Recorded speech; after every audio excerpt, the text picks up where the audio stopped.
E se eu disser que o escândalo que você acha que matou esse desenho foi só a ponta do iceberg, a verdade é muito pior. Você provavelmente se lembra de 12 anos Forever, ou 12 anos para sempre. Lançado no Netflix em 2019, parecia ter tudo para dar certo. A animação era vibrante, a premissa era interessante, e ele parecia seguir a mesma vibe de sucessos como Gravity Falls e Steven Universe. A história era sobre Red, uma garota de 12 anos que não queria crescer, e para fugir das esquisitices da verdade, ela escapava para o mundo de fantasia chamado Infinito, e nesse local ela lutava contra monstros, incluindo a vilã principal, Bruxa Bunda, que era basicamente uma metáfora gigante ambulante para a puberdade. Parecia promissor, né? Mas a série foi lançada quase em segredo, sem marketing nenhum e cancelada depois de uma única temporada. A maioria das pessoas culpa o escândalo bizarro da criadora, mas a história é muito mais complexa do que isso, ela é sombria. Hoje a gente vai a fundo descobrir o que realmente arruinou 12 anos para sempre. Eu te garanto que a polêmica é muito mais problemática do que você imagina.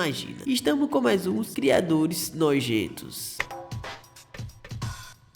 Para entender esse desastre completo, a gente precisa primeiro olhar para o desenho em si. Porque vamos ser sinceros, mesmo antes de qualquer treta da internet, 12 anos para sempre já era um projeto com vários problemas. A ideia central era genial, falar sobre o medo de crescer, aquela fase estranha que metade dos nossos amigos estava começando, ou até você mesmo estava tendo esse momento na sua vida. É uma fase bem estranha, uma metade estava querendo namorar e a outra estava querendo só brincar com seus amigos. A criadora, Julie Wickman, disse que queria capturar exatamente esse sentimento, e a série até tenta, viu? Ela apresenta temas pesados como problemas com a imagem corporal, abandono dos pais e até descoberta da sexualidade. O lado ruim é que ela tenta fazer isso em episódios de 13 minutos. É como tentar contar uma história épica de um post do Twitter, simplesmente não funciona. Se minha memória não falha, pega o segundo episódio, por exemplo. A Regis está totalmente confusa e assustada com a mudança no corpo dela, e isso leva ela a criar a Bruxa de Bunda, a vilã. É uma metáfora visual incrível porque ela está se sentindo, mas como a série resolve isso? Em poucos minutos ela tem uma conversa superficial com a mãe e basicamente diz: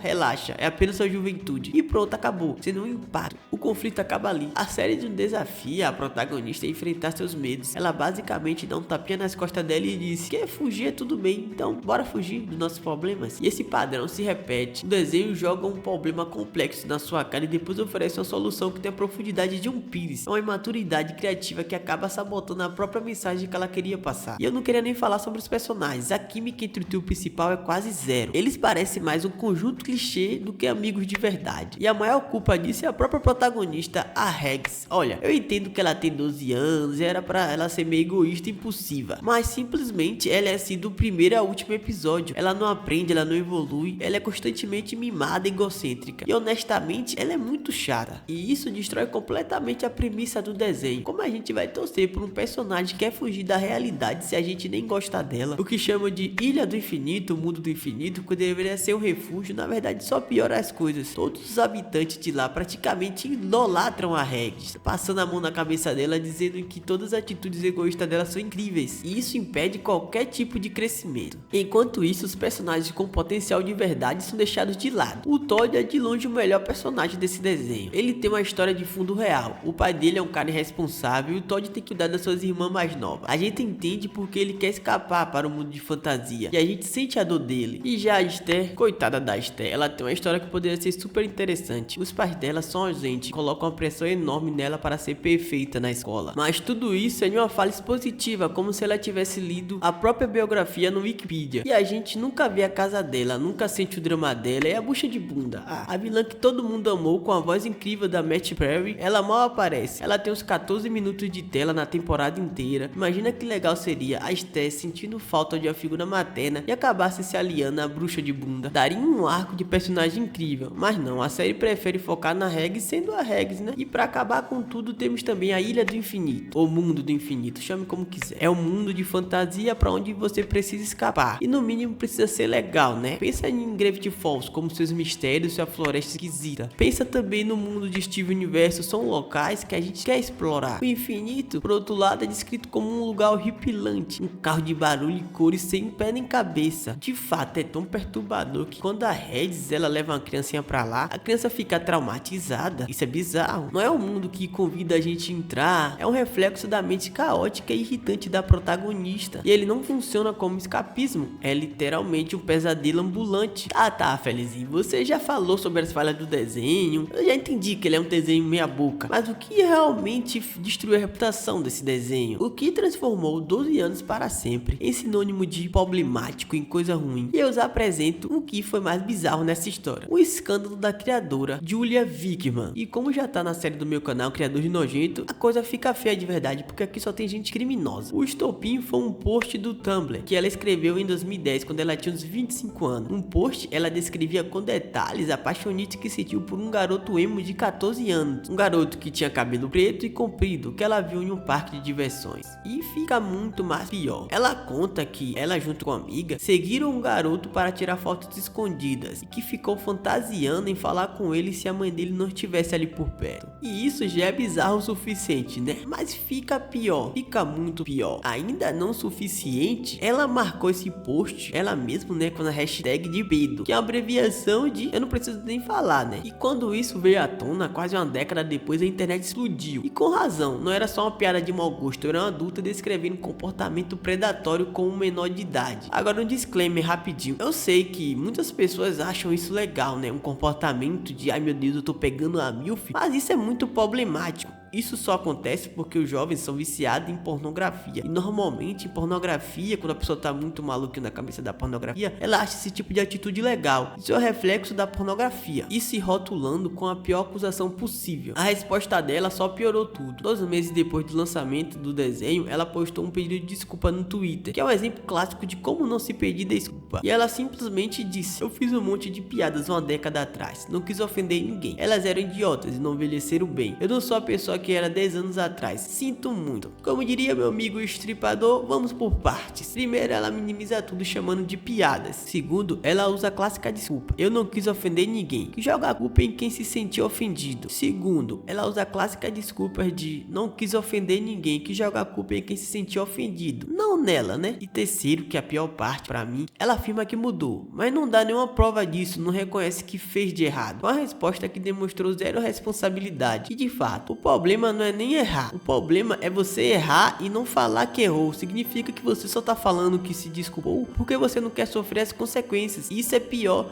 do que a pessoa falar que tá certo, na minha opinião. Comente se eu tô certo ou errado. O resultado foi que o desenho ficou permanentemente estranho, né? Ficou impossível assistir uma série sobre uma garota de 12 anos sem lembrar do post da criadora. Cenas que antes eram só esquisitas agora pareciam sinistras. A reputação do desenho foi destruída de uma forma que não tinha mais volta. E agora chega a parte da história que pouca gente conhece, porque por mais grave que tenha sido o escândalo público, ele não foi o que realmente matou 12 anos para sempre. A verdade é que o desenho já estava morto por dentro, apodrecido nos bastidores, muito antes de qualquer um de nós saber sobre esse post no Tumblr. Antes mesmo do post explodir na internet, a Julia Wickman já era alvo de acusações seríssimas dentro da produção. Vários animadores e artistas de storyboard, homens e mulheres, acusaram de assédio sexual. Segundo os relatos, as pessoas tinham medo de falar qualquer coisa porque temiam retaliação profissional. Tinham medo de perder o emprego e nunca mais trabalhar na indústria. A situação ficou tão insustentável que a Julia foi demitida no meio da produção. E sim, você não ouviu errado, a criadora do show foi expulsa do próprio projeto antes mesmo dele terminar. Ela foi substituída por uma das donas da produtora Pan Entretenimento, né, que era essa produtora do desenho. A versão de 12 anos Forever que a gente assistiu na Netflix já era. Na verdade,